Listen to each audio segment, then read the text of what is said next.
നിമിഷങ്ങൾ എണ്ണി കേരളം മൊത്തം കാത്തിരിക്കുകയാണ് അർജുന് വേണ്ടി. സർക്കാരും പട്ടാളവും ഉൾപ്പെടെ സകലരും പെടാപ്പാട് പെടുക. അതിൻ്റെ ഇട നെഗറ്റീവ് കുത്തിക്കേറ്റി റീച്ച് ആകാൻ ഒരു സെക്ഷൻ. അതിന് പണിയും കിട്ടി. എന്തോ കുത്തി പറയുന്ന പോലെ എനിക്ക് ഫീൽ ചെയ്യുന്നുണ്ട് കേട്ടോ. ദുരന്ത മുഖത്ത് വന്ന് കുത്തിത്തിരിപ്പുണ്ടാക്കിയ അരുൺകുമാറിനെ തിരയുകയാണ് ഇപ്പോൾ ക്യാൻബാറിലെ SP.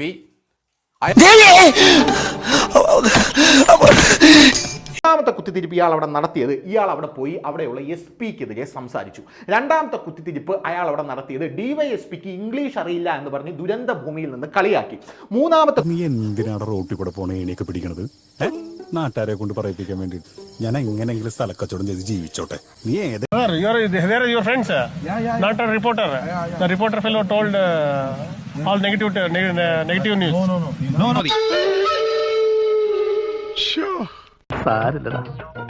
നീ എവിടെ പരിപാടി അവതരിപ്പിച്ചാലും ഇത് തന്നെയാണല്ലോ നിന്റെ വിധി. ഇയാളുടെ ആദ്യത്തെ വാദം എന്ന് പറയുന്നത് എന്നെ അങ്ങോട്ട് കടത്തിവിടുന്നില്ല എന്നുള്ളതാണ്. ഇയാൾ അങ്ങോട്ട് കടത്തിവിട്ട ഇയാൾ എന്തോ അവിടെ ചെന്ന് മണ്ണ് വാരൂ എന്നാണ് അവിടെയുള്ള പോലീസുകാർ മൊത്തം ചോദിച്ചുകൊണ്ടിരിക്കുന്നത്. ഇതൊരു കാര്യം എന്താണെന്ന് വെച്ചാ കാർവാർ SP അരുണണ്ണനെ തപ്പി നടക്കുവാന്ന്. അണ്ണൻ കർണാടക ബോർഡർ താണ്ടിയെന്നാ കണ്ടവരൊക്കെ പറയുന്നേ.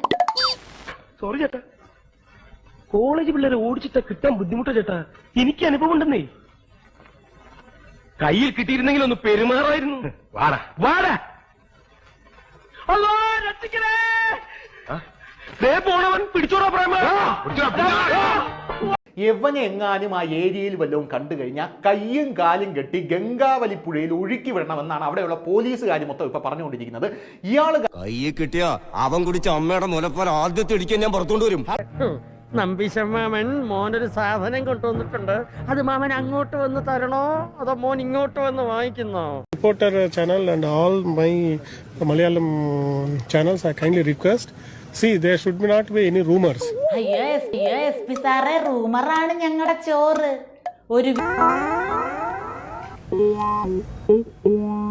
നന്നായിട്ടുണ്ട്. മേലാൽ ഈ വക ഉടായ്പകളായിട്ട് ഇറങ്ങിയാലുണ്ടല്ലോ. ഇതിനിടെ വേറൊരു സംഭവം ഉണ്ടായി. കാണുന്ന ചാനലുകാരോടെല്ലാം കുത്തിത്തിരിപ്പുണ്ടാക്കിയത് നിങ്ങളാണോ എന്ന് SP ചോദിക്കുന്നതിന്റെ ഇടയിൽ ഹാഷ്മി ചേട്ടനും ചെന്ന് പെട്ട്.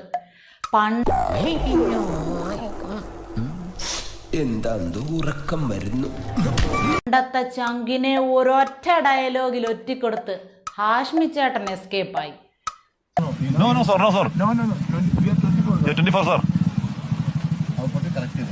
പ്രഭാകരാ, പതുക്കെ. ആ പഴയ പ്രഭാകരൻ തന്നെയാണോ ഈ സംസാരിക്കുന്നത്? We are 24 sir, we are not reporter sir. അവസ്ഥ. ഞാൻ പോകുന്നു. Bye bye.